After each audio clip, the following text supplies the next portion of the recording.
Yes, ladies and gentlemen, what's going on? It's Seagull Talks Football. We're back again with another video. Today, I got a great show for you guys. I got a panelist joining me. Of course, my boy Kunle. Haven't spoken to him in a while. He's going to be joining us. We're going to be talking a little bit about everything Arsenal and, of course, the upcoming game versus Aston Villa. Plus, we're going to speak about some potential incomings and outgoings this transfer window. As things are starting to heat up, we're starting to see here a little bit about incomings and outgoings. Plus, we're going to be speaking about the injury updates to Rice, Trossard, Saliba, all the injury updates. And finally, could we speak a little bit about some squad players and what might happen with them, what might not happen with them? For example, Jesus, Ethan Nwaneri. Is Mikel Merino Arsenal's new number 9? What is going on? There's a lot to talk about, boys and girls. There's a lot to talk about. As you guys join the stream, please do hit that like button. Please do hit that subscribe button. And let's get this show started the right way. As always, let's get it going.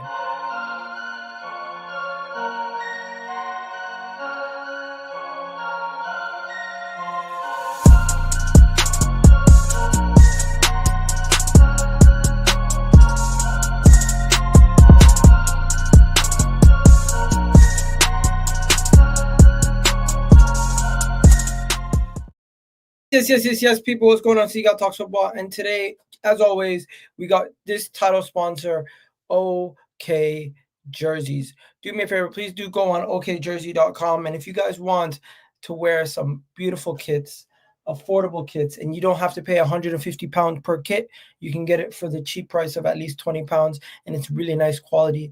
I'm telling you, go check out OK Jersey and use the code EGAL. Of course, if you guys want to get 8% off, the best thing to do ahead of the busy period for Christmas, might as well beat the lines instead of going shopping. You might as well just go onto OK Jersey's website and check out. They have some amazing kits, old school retro kits, and of course, internationals also. With the upcoming World Cup, I'm going to be getting more of those World Cup shirts myself. But yeah, please do check it out, and let's keep it moving, ladies and gentlemen. Today's show is going to be a vibe. Yep, today's show is going to be a vibe. But before we go any further, I just want to speak a little bit about everything that's been going up in the lead up to this game. Mikel Arteta has been speaking about it, and he had a major press conference today where he spoke a little bit about everything that's going on and the fitness updates to individual players, who's going to be available, who's not going to be available. And I think it is time that we discuss everything that Mikel Arteta discussed in his press conference today.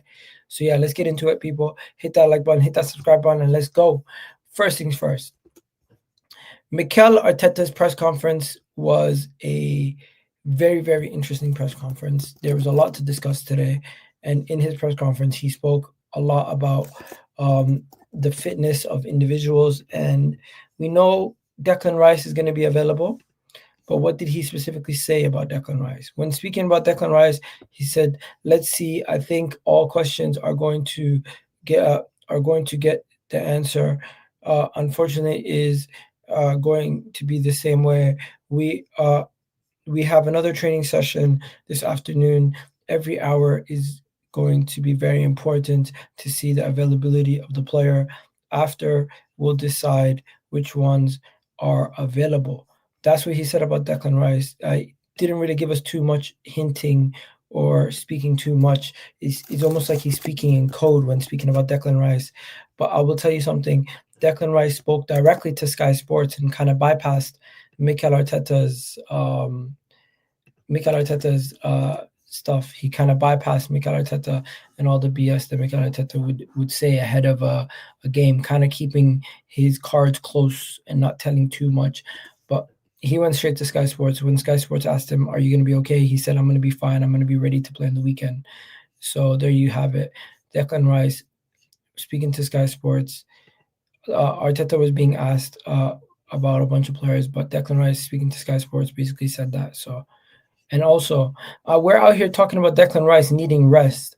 The guy's out here. Look at what he's doing at home. Like the guy's out here still kicking balls at home. Like it's not like he. Obviously, you can have fun, do whatever you want to do. He's doing block boxing and everything. He's doing all these things, doing kicking, keepy ups also. And it's just like, I'm out here vouching for the guy to get rest and get some time off, but he's still very active at home also. So yeah, that I found that kind of funny. I found that kind of silly and funny. But yeah, let's get into the next thing that Mikel Arteta spoke about. He spoke about Christian Mosquera. There was a lot that was discussed in today's press conference, from Christian Mosquera to Arteta to Saliba, and just so many little things spoken about. But I'm gonna go to an account that I discovered recently, and I think that this account has a lot of good tidbits and things floating about. So let me just click on it. And this is an Arab account, so the translation of individual names might not be the best. But when they speak about when Arteta spoke about Christian Mosquera, let me give you guys the update on that first. Next is Mosquera.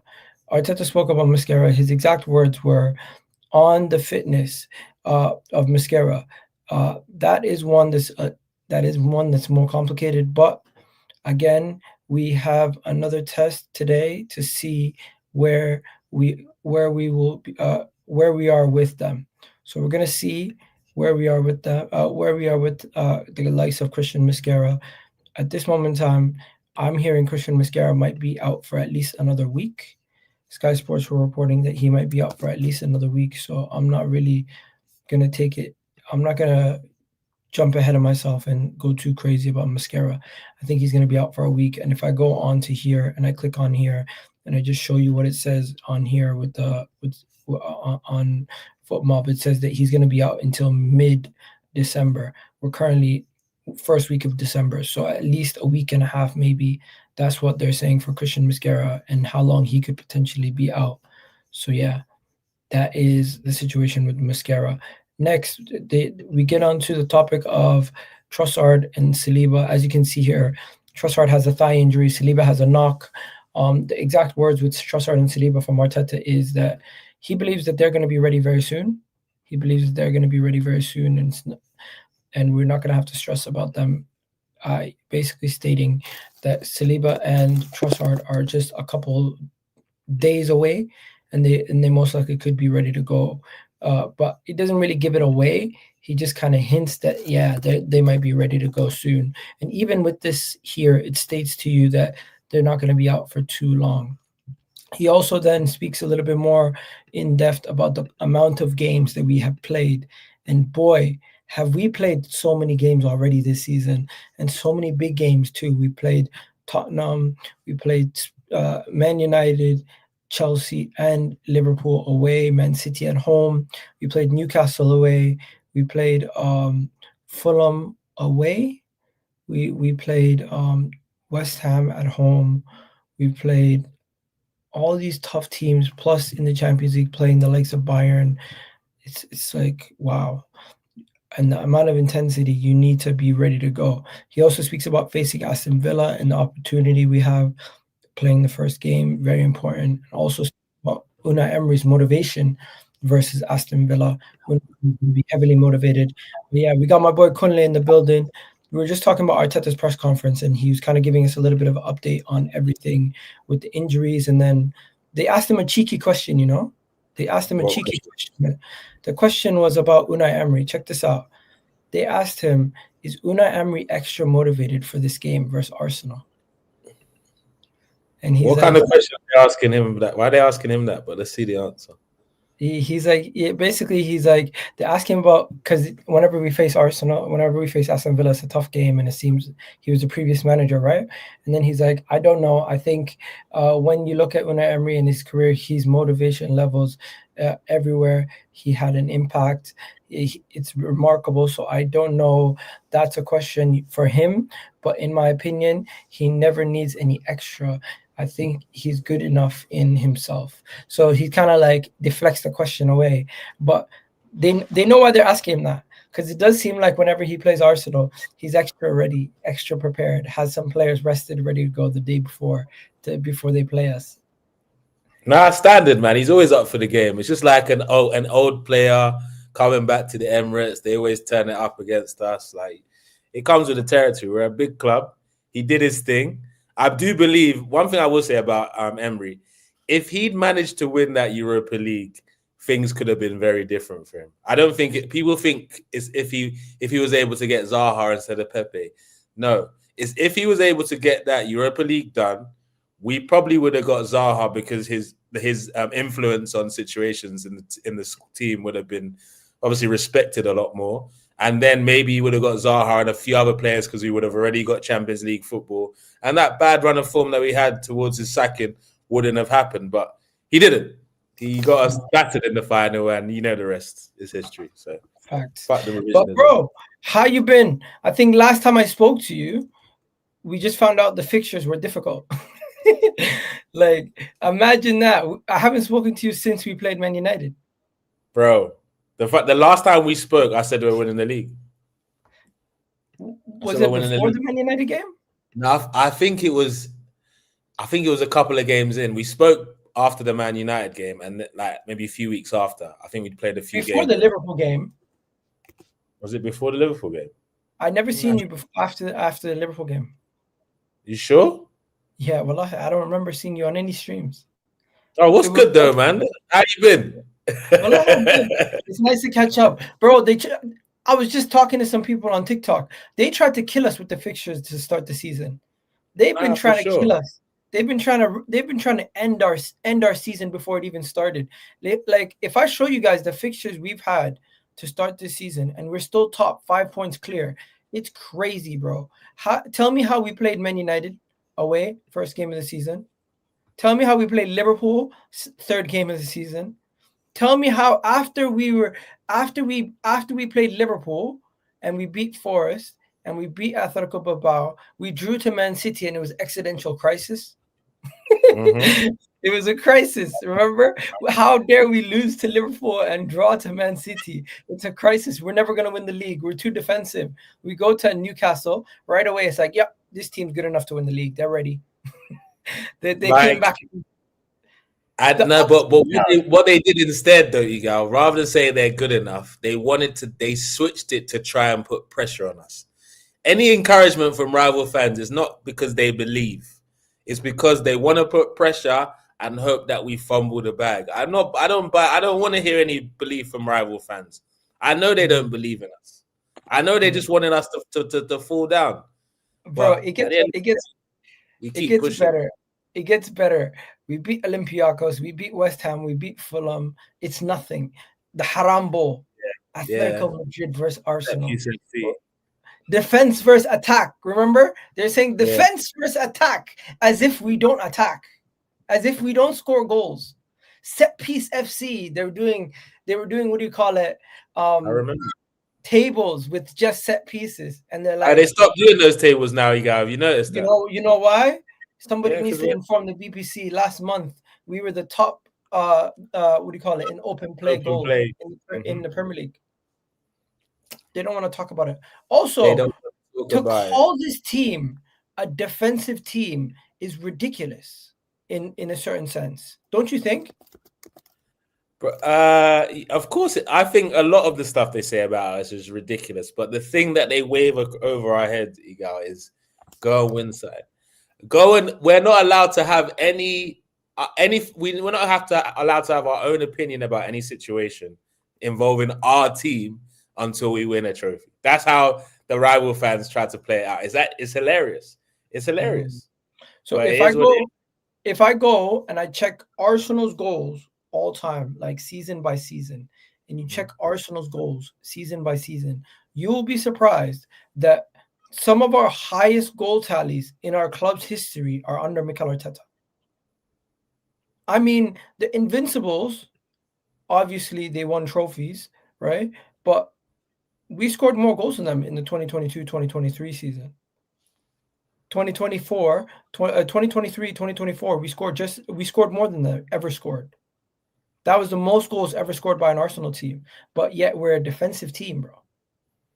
Bro, they just go with what narrative makes sense. I've noticed when Arsenal are doing well, they'll find things outside us doing well to hold against us. Another one. You know what another one is? Another one is they have a lot of words for gyokeres. They have a lot of lip service for gyokeres. But the man has scored 4 goals and he's been injured a lot. 4 goals just in the league. If I go all competitions, it's a different conversation. But you got guys like Joao Pedro, 4 goals in the league. You got guys like Sesko. Is he injured? No, he's not. He's just not getting game time. Cunha was in the Premier League. Brother, don't you remember January when they were trying to force us to buy him, saying we should go and sign Cunha? Don't you remember that? Nonsense player. Madness. The worst thing is Arsenal players are winning. We're top of the table, but yet they still want to put more pressure on them than they do Isak and Wirtz. Now they want to put pressure on Isak and Wirtz finally, after they realize that this is a problem. Yeah, but you know Liverpool, the media darlings, man. They don't want to attack them too much too early. You know, ever since Hillsborough and how they messed up there, the media have made Liverpool their darling. It is what it is, isn't it? So no, I don't think it has anything to do with that specifically. I think it's more to do with the fact that Liverpool are able to, as a community, to just say we're going to boycott these people and not associate with them. So they don't. The fact that Hillsborough was crazy. So I don't know, man. I think that definitely has contribution to it. I'm not gonna. I think it's a touchy subject. I wouldn't go and correlate that with everything that's in today. No, but basically the way they covered Hillsborough initially was really bad. Like a lot of the media outlets, so there was a lot of backlash on the media outlets during that period. So I guess to wind it back, they've made them the darlings. I mean, I'm sure there's some other things in line with it. I don't want to be too controversial, but I think. You still there? Hello? Oh, did we lose him? Or is it me? I don't know. All right. So you're back. You're back. The reason why I wanted to talk about this next is, did you see what Jamie Carragher posted today? Hello? Hello? Oh my gosh, what's going on?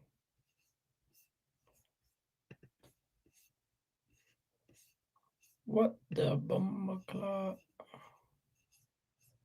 I don't know what's going on, ladies and gentlemen. Okay, we're back. We're back. Kunle. Yo.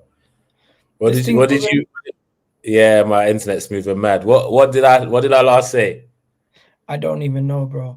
You're frozen. You're frozen. I'm frozen now, yeah? Yeah, you're frozen. But I wanted to talk to you about. You come out quickly. Yeah, you can come back. Where is it? Where is the thing that I wanted to show you guys? Here it is. Jamie Carragher is using Arsenal clickbait as in 2025 December, like a bar of soap. Like a used bar of soap. This is what he's doing. Man's out here in big 2025 December talking about Arsenal over celebrating. Arsenal over celebrating. His exact words, Jamie Carragher, is sometimes this guy's a clown. He says Arteta's side is the best in the league, but they must measure their emotions to convert energy in the running. Carragher telling us about how to win a league is hilarious when he never won a league himself. That's number one. And number two, I just want to understand how someone else gets to dictate how we celebrate. I've never understood that concept in my life. It gets even better because he was the one who was hyping up Klopp when he went to go chest bump Allison, and even last week when Maresca got a red card for over celebrating, he's like, we don't want to see that. We want to see them. But we'll talk about that. His exact words were, he says, a title can collapse and have healed with old wounds and a sense of fear at the Emirates, just when this should be their time. And he's basically talking about like seeing some of the games where we over celebrate. But then look at this. This was the game. Zubimendi. Is he celebrating? Is he Hincapié? Is gyokeres celebrating? This is when Saka scored his goal. Do you see anybody celebrating? Except for Saka, I don't see anybody over celebrating. Oh, Odegaard. So is he claiming we were over celebrating in this game? He's saying we're over celebrating our victories. And he's like, we're acting like every single game is a title decider. Why not? He, Like, you get what I'm saying? Why not? like, What's wrong with I'm that? not gonna click on his tabloids and give him the clicks, but the exact words are ridiculous. And this was his words on Sky Sports just a couple of weeks ago. I love the manager's celebration. I loved him running down there. I can't believe he can't come in front of the cameras afterwards. That's just ridiculous. You know. Hypocrite Biggest. at his fullest. Biggest. Jamie Carragher, we're on to you. And specifically myself, I've been on to you all season. He does this thing to deflect away from Liverpool whenever they do bad, bring up Arsenal, bring up something related to Arsenal, because he knows we're going to bite. But now it's just, I had a graphic. Let me show you the graphic. You know what Jamie Carragher using Arsenal is? This. You get it, right? He's using Arsenal agendas like a bar of soap until it's done. That's it. But yeah, bro, what do you think about Jamie Carragher's takes, man? This guy's wild. I just think he's a hater, man. And I think it's part of him and Gary Neville's contract to keep piling on the pressure on Arsenal because they do it all the time. Like, Gary Neville disses us all year and then says, I think Arsenal are going to win the league. Make it make sense. But why are you spending every weekend abusing us and then saying, but I think Arsenal are going to win the league? So now Carragher, like, the amount of time he talks about what needs to be done to win a league title and not ever winning a league title is the maddest thing. It's not like he's been part of coaching staff that have won the league title. How would he know what celebrating like this does? He was never part of a squad that won the league title. You were in, I think, one title race in the whole time you were at Liverpool. So I don't know what you guys were doing. Who knows? Like, nobody knows. Well, he doesn't know, definitely. If anyone I'd listen to, maybe Gary Neville. And I don't really ever hear Gary Neville talking about over-celebration. He talks about other stuff that we do, but the over-celebration he doesn't. But Carragher, he's a joker. And I genuinely believe a lot of these media teams and a lot of these channels, they understand Arsenal discussions make money. Arsenal discussions make money. And we have a fragile fan base that every insult we believe we have to respond to. And that's the annoying thing. And you know what the perfect example of that is? Chelsea. We drew 1-1 to Chelsea. Mm-hmm. And some people were acting like this is the opportunity for City to catch us. We got to worry about them. They're 5 points behind. Then they go and beat Fulham in shaky manner, by the way. 5-4, shaky game. But, you know, since the last international break, Liverpool were 8 points behind us. They're now 11 points behind us. Chelsea were 6 points behind us. They're now 9 points behind us. City were 4 points behind us. You think they got closer? No, they're 5 points behind us. So after all of this chat about Arsenal dropping points to Sunderland and Chelsea, we're still ahead of you by more points than we were at the start of last international break. So you mean to tell me all this lip service after us dropping points to Sunderland, you did not take advantage? After us equalizing and with Chelsea not being able to win the game against 10 men, you didn't take advantage. But we're supposed to be the ones that are going to slip up? I look at City, I look at Liverpool, I look at Chelsea. I don't see somebody at the same level as us at this moment in time with their consistency. I'm with you 100%. I think that game on Tuesday night with City, that encouraged me more than gave me fear. I know it ended up us being only 2 points clear, but this City team conceding 6 goals in 2 games, this City team can't go on an 8 to 10 game winning streak. Not in the Prem. They can definitely win games. They can definitely stay close. I'm not saying the title's won because at the end of the day, it's still December. But at the end of the day, like, this City team are not winning 8 to 12 games in a row like the previous ones that would have been chasing us down. I'm even confident if they do even take over, they're not going to be the type of City team that can't get caught. So, like, at the end of the day, City are definitely someone I'd hate. I wouldn't prefer to be chased by City rather than Liverpool or Chelsea. But at the end of the day, if there was any City team chasing me in the last 5 years, I definitely would like it to be this one. Let's keep it a buck. Hey, I'm not gonna write them off and say that they're not gonna make it difficult. But right now, we should gain confidence from the performances that we've had compared to other teams. I just think we've been consistently performing at a certain level. Now, with that being said, the January window is coming around. Do you think we're going to be busy? I don't. I personally don't, man. I think like I'll be surprised. I think something crazy would have to happen to us injury-wise for us to actually go and do something. I wouldn't rule out us getting rid of maybe a Jesus or having Ethan go on loan, maybe. But yeah, I don't see us bringing anyone in personally. Yeah, I agree. And Arteta spoke about injuries potentially impacting the transfer window, and he's basically like, if there's an opportunity, we're going to pounce. But that's pretty much it.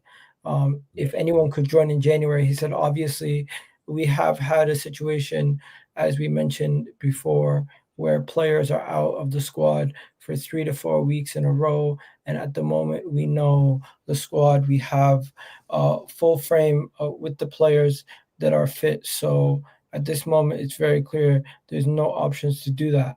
So he's basically stating that there's no thoughts of Arsenal going out in this transfer window to do anything. And with that being said, that kind of closed the door to Semenyo in January, because I thought some people thought we genuinely were going to go for Semenyo in January. I never thought we were going to go for Semenyo in January. I always thought Semenyo in January to me seemed like a little bit of a random conversation that wasn't serious. I rate Semenyo, don't get me wrong. I like him. I think he's a quality player. I was always saying he's better than Nico Williams. But with Jesus, Madueke, Eze, Trossard, and Martinelli, we have 5 players who can play on the left wing, basically. There's no chance. What are you saying? It's unlikely Arsenal to move for Semenyo in January, despite ongoing monitoring. Yeah, to be honest, I can't see it. The moment we extended Trossard's contract, I knew nothing was happening in January in terms of the wing position. If anything would happen, like obviously they tried to hype it up, and when Brazil came to the Emirates, speaking to Rodrigo and what's his name, Vinny and all that stuff. But yeah, I think it's just because they know everyone in our fan base is going to click that story, so they release stuff like that. But I cannot honestly see anything happening until the summer. I think we go back in for Semenyo in the summer. We might, even though he's been clutched this season, Trossard is 31 now, I think. So if we're able to get some decent money for him at 31 on the back of a title win, I think that we'll cash in and get a younger version because of his age. Even though he's proved to me that he's not just a bench player this season. That's what I'd say. All right. The next conversation is going to be a little bit of a difficult one. I don't think we want to have this conversation, but it's going to have to happen. Bro, I think Ethan's going to be gone in like 2 years' time. I don't think he's going to fit. Like, don't call me crazy. I just don't see where he's going to get the game time to develop. Even if he goes out on loan, we still have guys coming up the pipeline like Max Dowman, who can play in the midfield and also can play in the wing. We currently have Saka, we have Madueke, we have Eze. We're constantly still improving and by signing players. I just kind of feel like we gave him a new contract to make sure we don't lose him. But part of me thinks Ethan might be gone in a year or two. Do you know, I wouldn't rule it out. It could be another situation like Balogun where he just wanted a lot more assurance in terms of game time. Like, to be fair, if he goes, I don't think I've ever regretted Arsenal selling anyone from the academy. Correct me if I'm wrong, chap. I don't think I've actually. We're pretty good with how we get rid. I was a bit annoyed about ESR, but the way it's planned out now. You're talking about recent? Because for me, I was definitely regretting back in the day when we sold Gnabry. Yeah, but he wasn't part of the academy. Yeah, he's probably a youngster that we sold. Yeah, that's one of the only regrets, maybe. But other than Gnabry, there ain't really no one, bro. Omari Hutchinson, we could have made money off him. But I'm like, he plays for Nottingham Forest now, or wherever he plays. I don't know. He's not someone that I regret missing out on personally. Ipswich got like 40 million for him. Money wise, yeah, but in terms of like, we're not talking about the money. We're talking about the talent, right?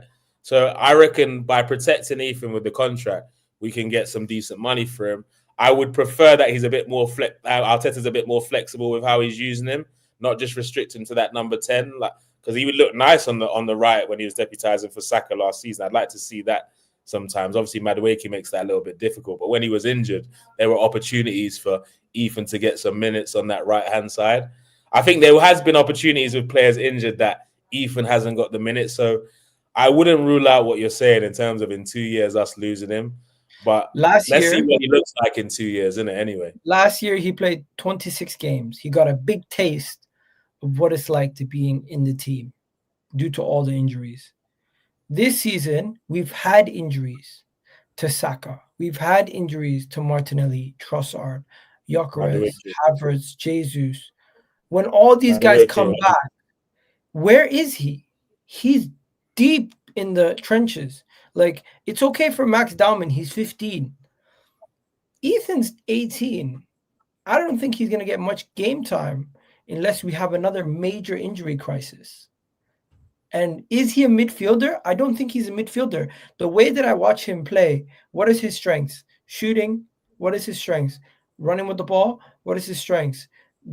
Finding himself in good positions in the final third. He has more wing talent, in my opinion, than an actual 10. He's less of a 10 and more of a striker for me. When he plays in the 10, I don't feel comfortable with him in the 10 as much as I do as him in the forward positions like I did last year.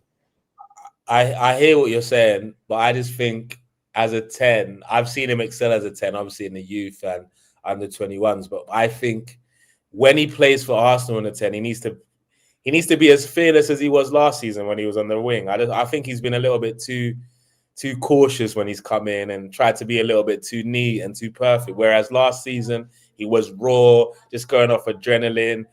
He took a lot of risk. He was beating players quite regularly 1v1.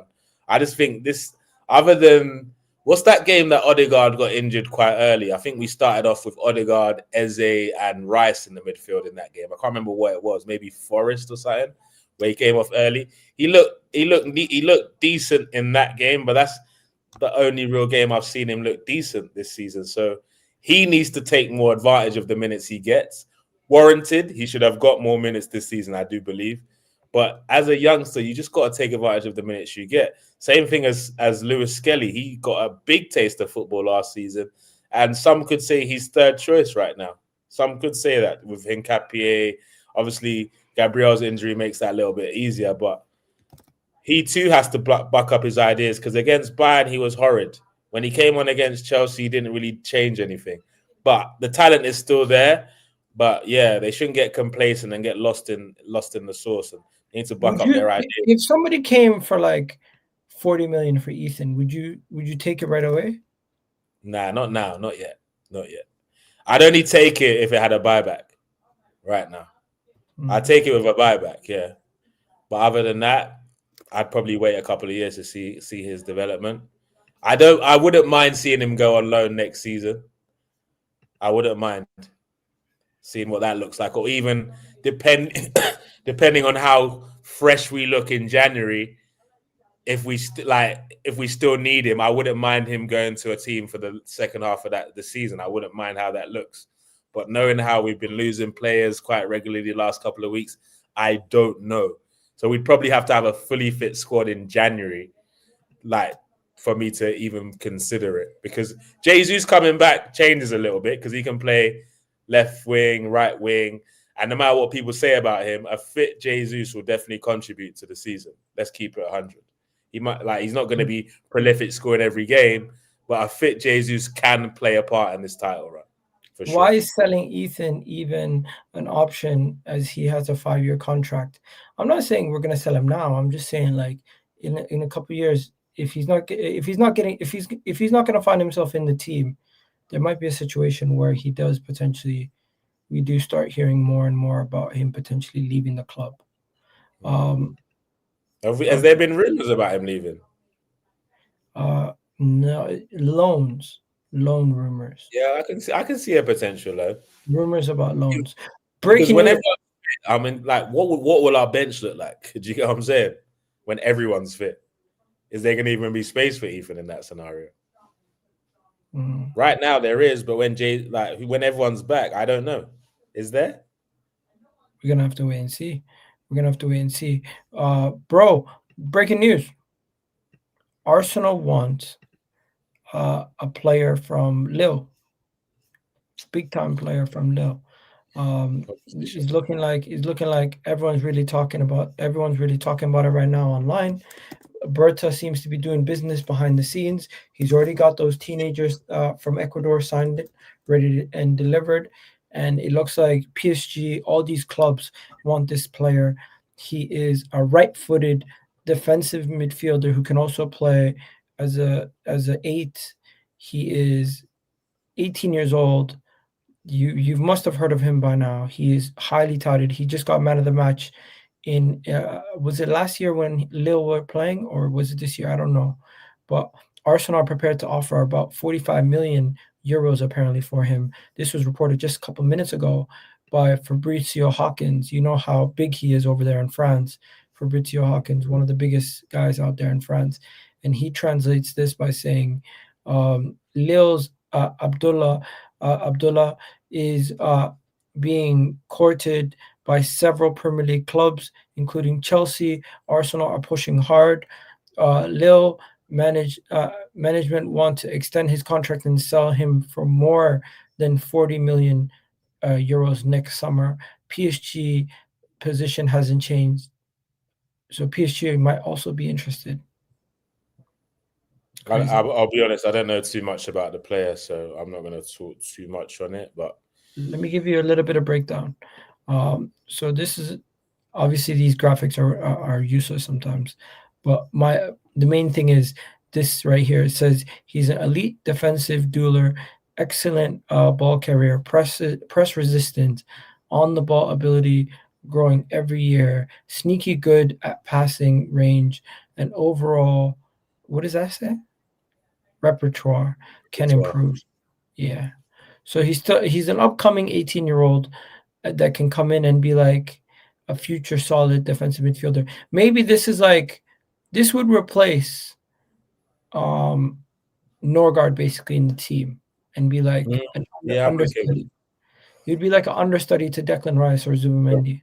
If Norgaard can't get minutes against his former club, this guy's career is already it's already on a long thing, man. You know what? Talking about Norgaard. By the way, I don't know too much about that guy. I'm gonna have to look into a little bit more about him. But everyone is talking about who he is and how talented he is, and how in his age group he's like, you know how they do the thing where they look at age group and they're like, well, where do you rank amongst your age group? Apparently, he ranks very high amongst his age group as one of the best in his age group in that position. So similar to how Christian Mosquera ranked very high in the under 21 age group for center backs. So Andrea Berta might just be doing his thing once again. But yeah, you wanted to talk about Norgaard, bro. Yeah, Brentford's a tough team, you know. I'm not surprised that he didn't start for his Brentford. I think he's gonna start. Look at our fixtures. This is where he's gonna start FA Cup and Carabao Cup. That's it, bro. That's literally Champions League too. He's gonna start versus Club Brugge. He will maybe get a start versus Wolves. He's not gonna start a single Prem game, bro. Okay. Club Brugge, Palace, guaranteed Norgaard games. Palace at home. Are you forgetting what they've done to us the last couple seasons? Palace at home in the League Cup is an opportunity to rotate. It's League Cup. Okay, League Cup. It's quarterfinals, though. Yeah, it's a quarterfinals, but we're still gonna put out a solid team. I'm not saying change the whole 11.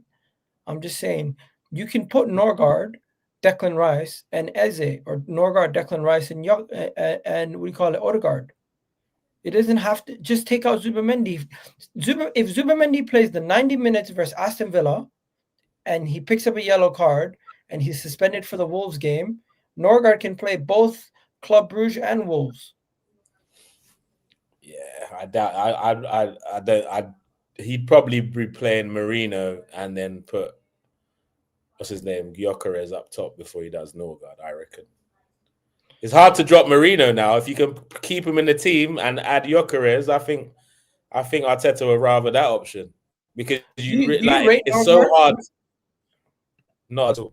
I think he's a decent squad player, but like if you ask me what are his key attributes, I'd say being effective in set pieces, and I guess I don't really. Yeah, he's got leadership skills. So I'm sure he's good around the guys and stuff, but he's not someone I'd like to see start any Premier League games if we don't have to, because there's no easy unless we're in a situation where 5 games to go, we've won the league. Yeah, he can start all of them just to get his numbers up. But yeah, I don't rate him. Nah, I don't rate him. He's not. I don't think he's better than Jorginho was. Wow. And that's kind of who he replaced, no? Jorginho. Kinda. Was he better than Jorginho? Jorginho's legs were shot, but he's still Jorginho's still a better player. No, but I'm saying like Jorginho last season or Norgaard. I probably still pick Jorginho. Still a better player. Jorginho's still a better player. Jorginho is still a better player. What? Do you rate Norgaard?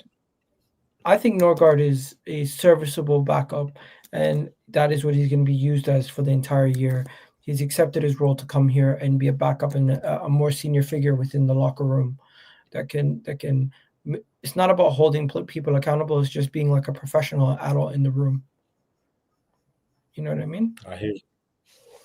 Okay. Yeah. I do. Let's talk about Mosquera then. Not Mosquera. Mikel Merino. Merino has 30 GA, bro. What the hell? Is this one guy of the most important in Europe in world football right now, bro? Put some respect on his name, man. Is Mikel Merino? Are we witnessing one of the best transformations in football?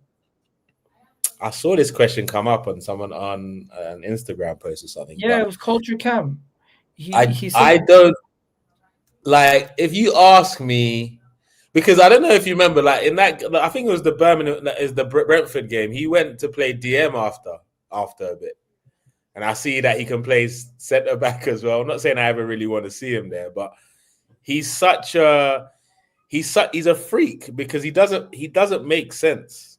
Like it shouldn't work the way it's working, but you can't knock it working. It's one of them ones that the guy's just he's borderline inevitable now, bro.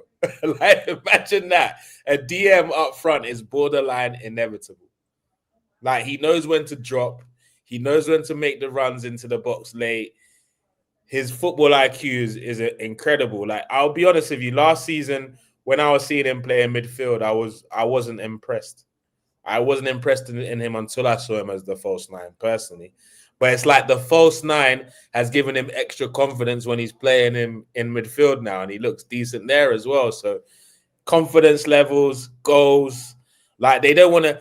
What they don't want to do is compare their new strikers to Mikel Merino because it's long for them. It's long for them. Compare your guys to our DM that plays up front. That's not even played every game up front. You don't want to do that, you rivals. You don't want to compare Merino to Ekitike and Isak. You don't want to do that. You don't want to compare him to Sesko. You don't want to compare him to João Pedro and Delap. They don't want to do that, Igal. They know. How many of their new have scored hat-tricks for their country? Mikel, a DM scoring a hat-trick is bonkers. And he plays for the leading scorer for the best team in the world right now, country-wise. The crazy thing about Moreno is he doesn't have a starting spot in the Spanish national team or Arsenal team unless he's up top. Crazy. That's the crazy thing.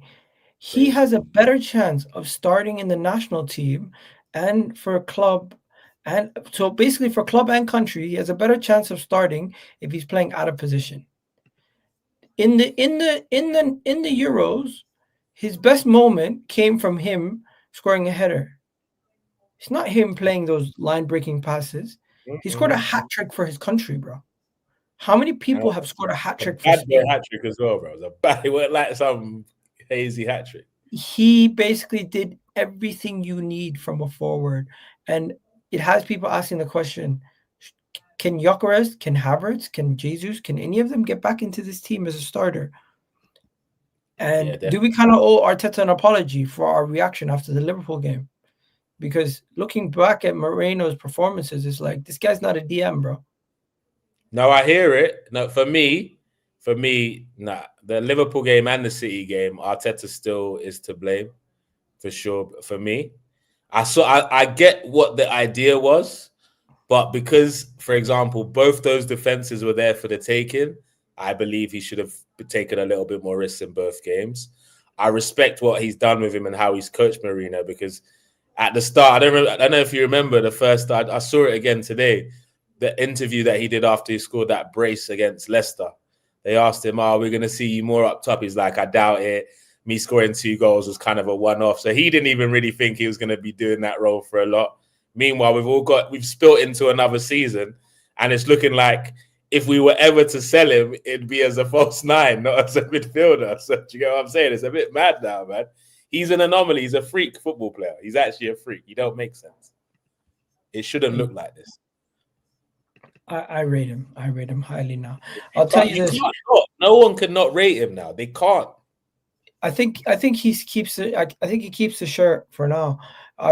Aston Villa, he starts. He starts against Aston Villa.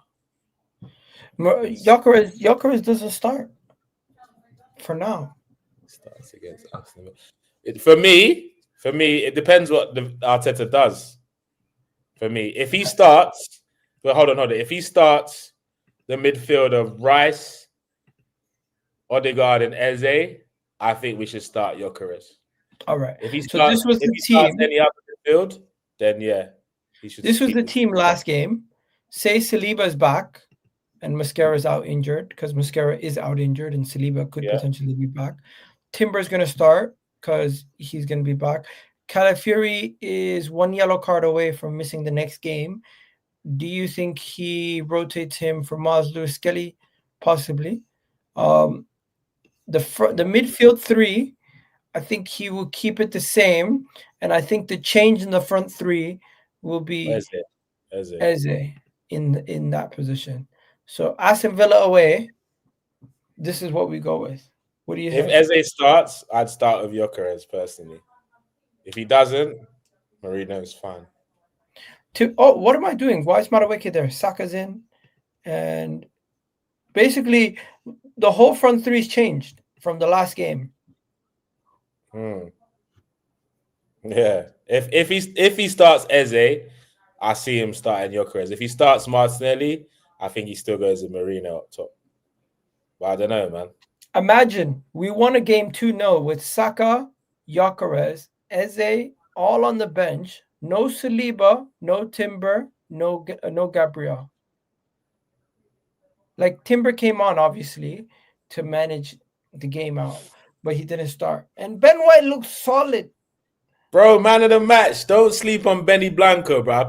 No matter how good Timber is, there's nothing that I love more than watching Ben White's link-up play on that right-hand side. Attacking-wise, his relationship with Saka, and he seemed to have a good relationship with Madueke. Yes, Timber's the better right-back. There's no doubt about that. Ben White's so nonchalant with his passes. Bro, they need to realize Ben is an asset to our squad. If we lose him in the summer, I'll be fuming because he gives us something different. Proper player, man. Die hard. Ben White is solid, man. You know what it is? He's just effective. It's like, and he takes risks. And it just looks easy to him. It's like he came in, Nani Madueke did his thing, gave him the ball. He just went like this. And then I'm looking, is anyone there? Moreno comes out of nowhere, like, bang. And it's like, you know what? Rubbish player. Who's this guy in the comment section calling Ben White rubbish, man? Nah, it's probably a rival. It's probably a rival. Nah, what are we doing? Tamina, Ahmed, what are you doing? Since when is Ben White rubbish? She forgot. Well, she forgot. Yeah. Can't believe it. She's forgetting. She's definitely. Are we forgetting how good this guy has been for us? Unbelievable. What's next? What are you for his club, man? Big him up, man. What's next? Bro, I kind of feel like we touched on all the topics. What about the game itself? Yeah, I was gonna say, the game. What about the game itself? Because I'm looking at it, and if I just go, you know what I like to do? I like to look at our previous performances versus that same team, and just like how we perform. By the way, we're the 12:30 kickoff, so we're the first game. means we put all the pressure on the other teams. If we win, if we were to lose, we'll see. But it is a situation where they're projecting this to be the lineup. I don't think this is going to be the lineup. I think Saliba is going to be back. But wait, do you think Odegaard plays 90 minutes back to back? Maybe not. We played 90 because he played 90 on Wednesday. Odegaard off the bench could happen, because Arteta was asked the question about Odegaard playing back-to-back games starting. Let me go see what his answer was, because he was asked this question, and let's see what he answered the question with, because he was specifically asked about Odegaard playing consistent minutes coming back from injury, because he's like, they do have to manage. He said, I think certain capable of doing it, that once their injuries are resolved. You see the stats, and we did midweek after 6-7 weeks out. It's incredible. We just have another top player giving us something different, and what we have in those positions, I'm very happy to have him. Didn't really give us anything. I think you're right. They might just rotate. Because who's going to start on the left? Is it going to be Madueke? Madueke just started for Saka, so Saka's going to start. Madueke was not effective on the left. Eze is effective on the left. You could technically start the game with Eze on the left, but Trossard could be back. If Trossard's back, is there a chance of that? Yeah. So if Trossard's back, Odegaard's not starting. If Trossard is not back, then Odegaard can start. In my opinion, our best team, if Trossard's available, Eze is in the team, and Odegaard can be coming off the bench. If Trossard is not available, which there is a slight possibility, there's a better chance that he's going to be available than not. So, in my opinion, I think you brought up a very valid concern. I don't think, what is that? Can he play every 3 days coming off the back of these injuries, especially when he got injured every game before halftime? So it is a cause for concern. I think he's going to be fine to play. Will he start? It really is dependent on who's available. That's my thinking. Trossard, I really want to avoid Martinelli starting. Look, my Martinelli situation is interesting because he's clearly an Arsenal man, we know it. He loves the club. Good finisher. Yeah. But what it is with Martinelli, when he doesn't have pressure, he don't play well. So right now, he knows that he's the only kind of fit left winger. And look what we've seen from him. Jesus. Yeah, but he's not Jesus just to get any minutes, mate. So he's not really too fearful about that. As soon as Trossard gets back and starts, watch Martinelli off the bench again, bro. He start doing a madness. I don't know what's wrong with him, but when he has a bit of competition, his mentality just changes and he makes more decisive decisions. That's why maybe him and Trossard have switched. He might be the impact. Of him against Bayern. He won the ball, gave it to Eze, went, and then the pass. Yeah. I don't know if you watch basketball or play basketball, but he's almost like a cherry picker. Whenever he comes on, they forget about him, and he just stays. Yeah. He just stays in that danger area, and it's like one pass, bing. How does Man City, Atletico Madrid, Atletico Bilbao, Bayern Munich, all these teams lose him at some point throughout the game? How do they all lose track of him? You see Martinelli, he a confident and competitive Martinelli just provides us something different in terms of he's not into that keeping the ball stuff. He's get behind the lines and run at my winger or run behind. Like he's even though he's in our system, he's something different that's within our system, if that makes sense. He's not delicate with the ball. He doesn't caress it, take too many extra touches. He's like, let me just go. He's an anomaly. So if he's confident, remember what was it? The season where he got 17 goals. Martinelli behind the last man, one among the keeper. We always knew what the end result was. With he's doing John a scary finish in the back. With John McGinn playing, I would rather have Calafiori than what's his name, Miles Skelly. Do you agree? Yeah, definitely, man. This is too difficult an away game for me to start Skelly. Miles Skelly can start the Champions League game versus Club Brugge, no problem. Yeah. No problem. Yeah.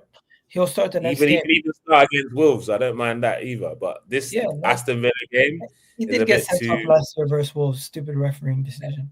I'm not too worried about Villa. Villa are in good form. Really?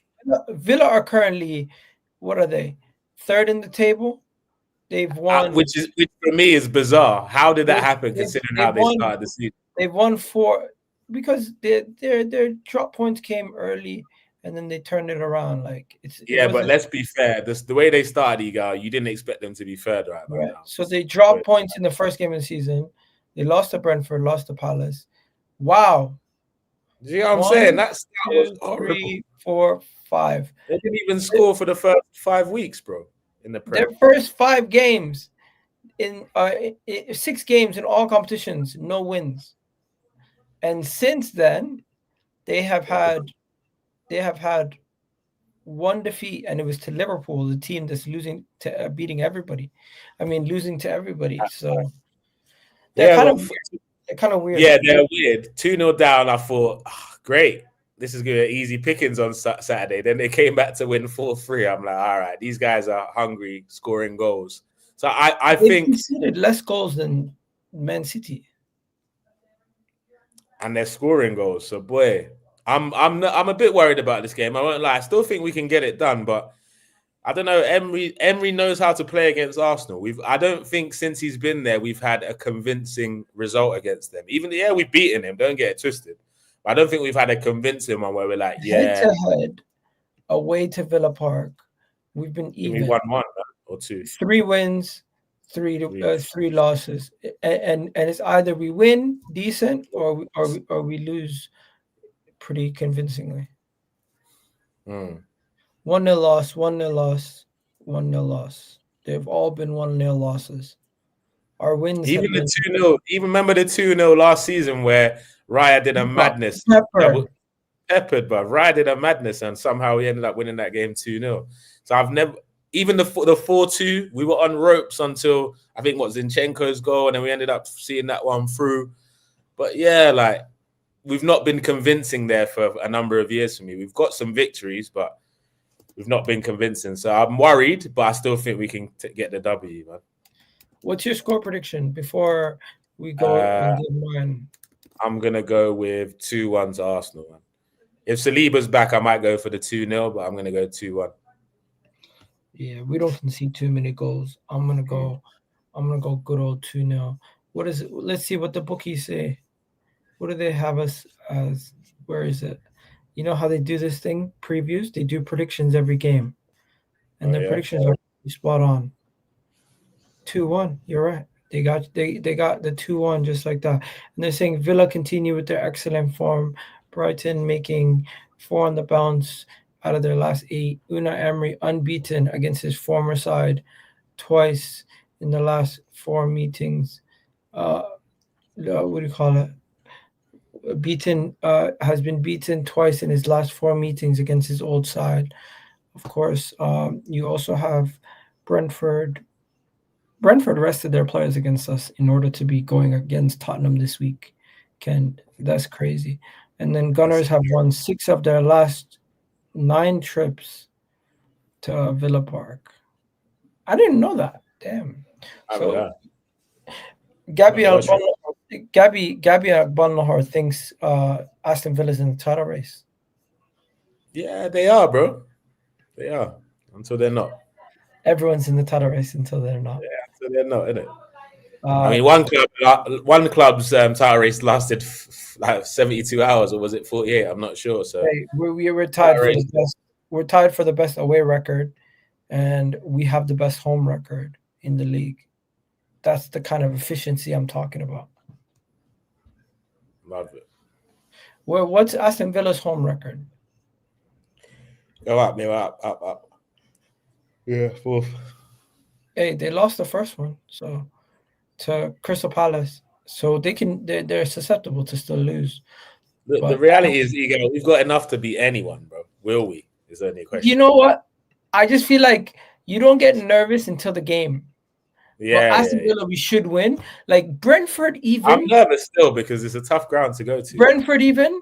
You know what calmed me down? When I seen the lineup. I seen the lineup. I'm just like, we're good. We're chilling. If I see the lineup tomorrow, I'm gonna be good. The thing is, right now, I feel like I'm not saying PTSD or anything like that. It's just the outside noise sometimes gets to me. The outside noise, the chatter, the chitty chats, people saying this and that, and Man City winning 5-4, and it's like they played shit. If they play like that every week, they're gonna lose more games than they win.